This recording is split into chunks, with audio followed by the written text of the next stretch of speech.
Hi, I'm Jennifer Rushing, the Elementary Technology Integration Specialist. In today's tutorial, I'm going to show you how to assign material from your digital science textbooks using Thinkcentral. So let's begin from the Symbaloo page. Once you open Symbaloo, you're going to find the Thinkcentral icon and select it.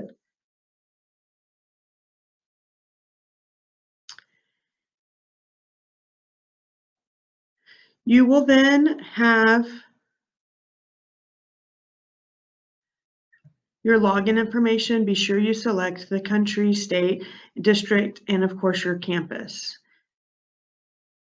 For today, I'm going to log in as Amy Link. She's given me permission to use her class as an example. That way I had some actual students to work with. Everyone's username is DISD and then your username for the district. Your password for this, for everyone, is capital D, lowercase ISD, and your employee number, and then exclamation mark. This is a password that you cannot change. You have to keep it this because each week when we do uploads, it will reset it. So many of you have complained or called me saying, every week I have to reset my password. If you leave it as the DISD employee number exclamation mark, you will not have to reset each week. Once you've entered the information, be sure to click login. I do highly recommend clicking remember my school so you do not have to put in all this information each time you log in.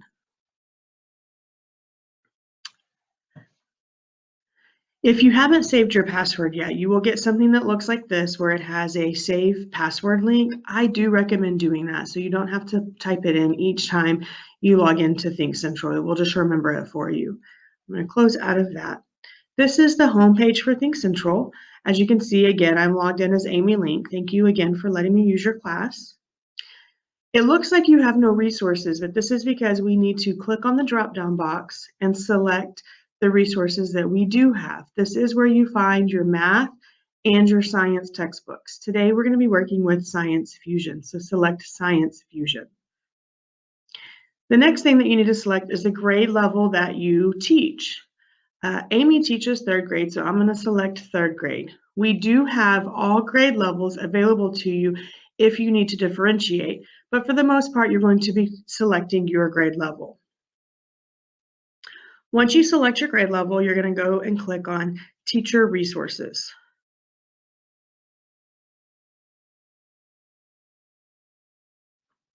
A new tab is going to open and the digital textbook will appear. You're going to select the unit that you are working with. Today, we're going to be teaching out of Unit 3, Properties of Matter. So I'm going to select Properties of Matter.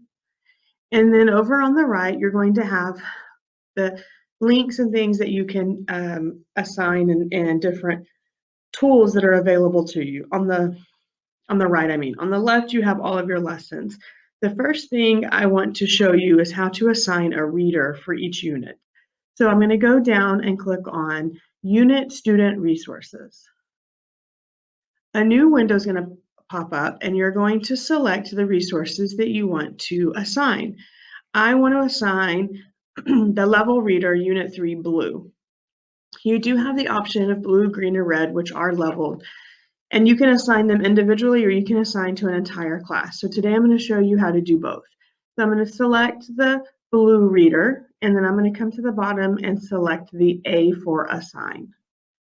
If you notice, nothing seems to happen, but over here on the tab that has Thinkcentral at the top, it does, if you go back to it, it has your assignment that you just assigned. You can see here that it says Level Reader Unit 3. So I need to name the assignment. I'm going to name this one Matter Unit Reader. You can select to and add instructions. So I'm going to say read the book about matter. Once you're done with that, you're going to scroll down a little bit and you're going to select the class you want to assign it to. You're going to select the subject.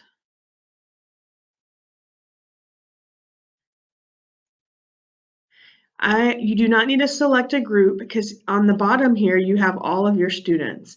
Today, I'm going to show you how to select just one at a time. If I want to do them all, I can just click Add All and it would add the whole class. Today, I'm just going to assign it to Jackson. Click Add, and then I can change my available dates and due date. But for the sake of today, these dates are just fine. And then I'm going to click Save. It will ask you, you're about to create a new assignment. Click yes to continue and no to refresh. So yes, I'm going to create it. And now we have an assignment that is due, and it is only assigned to Mr. Brooks. I'm going to continue on and show you some other things that we can assign. If you notice the tab is still open with the Science Fusion Teacher Access, I'm going to click on that tab and I'm going to show you how to assign the lesson themselves. So I'm going to go down to a virtual lab lesson. These are lessons that include a virtual lab that your students can complete on their own. If I click on that virtual lab lesson,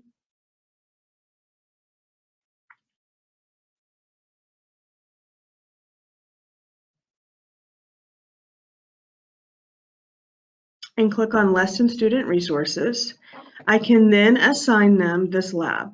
So I will then click on the box next to the student digital lesson, and I'm going to click on Add our assignment, the A. Again, I'm going to go back to the tab that says Thinkcentral, and I have that Add Assignment box. So this is the Matter Virtual Lab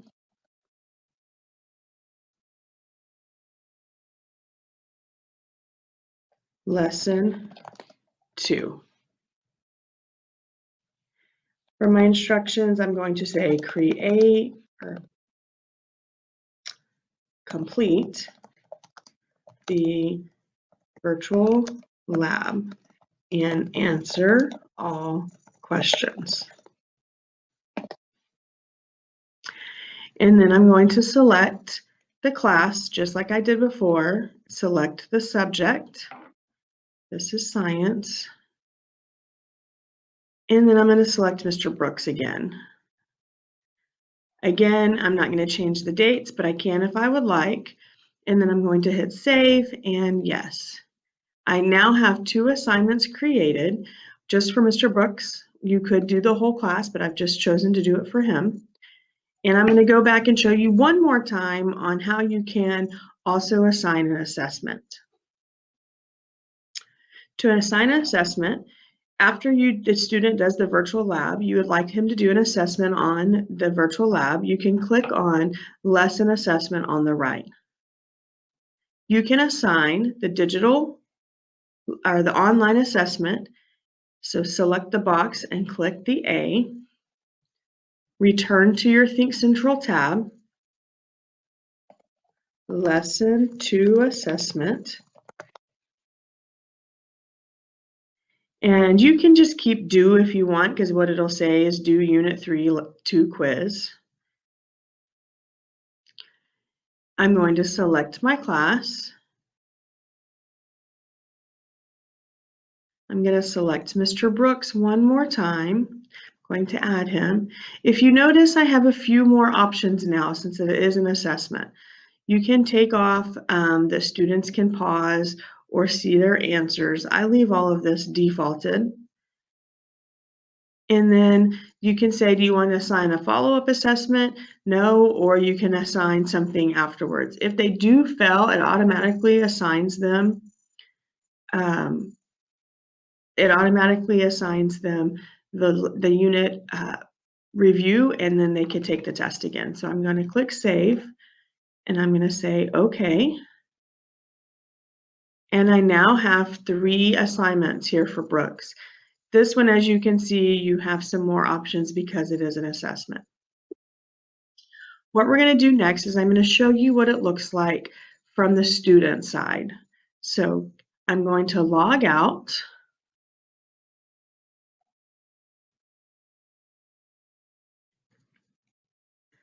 We are now going to log in as the student, Mr. Brooks, so we can see what it looks like on his side of Thinkcentral. I'm going to enter his username. For students, their username for the textbook is the same as their username for the computer,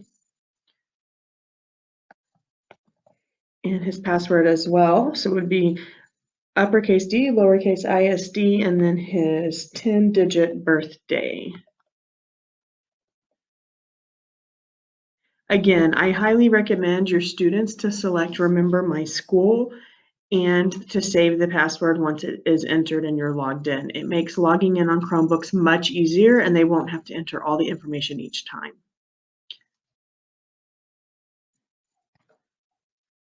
So if you notice, his home screen looks a little different. He automatically goes to where it says Things to Do, My Library, and My Scores. For them to see their assignments assigned, click on Things to Do, and then he has those 3 assignments that I have clicked here and added to him earlier. Now, if you notice, the first 2 have a done button. He can just click done and it will say that he's completed it. Both of these are things that cannot be graded by the teacher. But when he takes the assessment, it is graded automatically, and you will know if he went through the virtual lab and the unit reader. So for him to start, he will click on the first assignment down here that was assigned first, or he can click on the reader. I would always assign those before ever assigning the assessment. I would not do the assessment until those have been completed. I will click on the reader first so you can see what it looks like. It opens a new window and it'll give the instructions of what he needs to do to complete. So we will open it again, click on the link, and a new window opens and it has the digital e-reader for the unit. He can take notes and mark things and put bookmarks. He can click here and he can read the book. If you do have students that have difficulty reading, they can click on the volume button, look in the button here, and it will read out loud.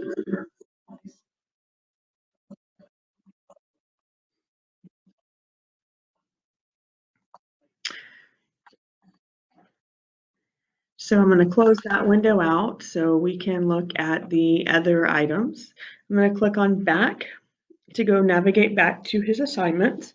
Once he has completed and read the reader, he can click on done, and that will let the teacher know that it's completed, and then it leaves his things to do list. So now we'll go ahead and look at the virtual lab. I'm now going to click on the how can we measure magnetism and start the virtual lab. A window will open that has the virtual lab. And the virtual lab will begin. During the virtual lab, there will be someone talking to teach them about the magnetism. A student can pause, a student can skip forward. There are things for them to do and answer questions in. Unfortunately, it doesn't keep track of it for the teacher to see. There is a place at the end where they can print their answers or save it to send to you. So if you use Google Classroom, that's one thing that we can look at a later date. But as of now, this is just something for them to do on their own and learn from their digital textbooks. I'm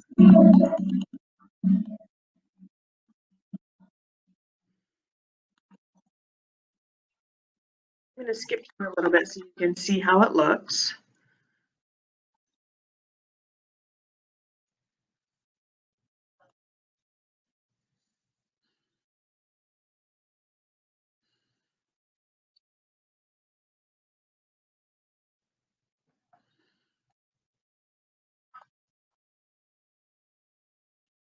So as you can see, it is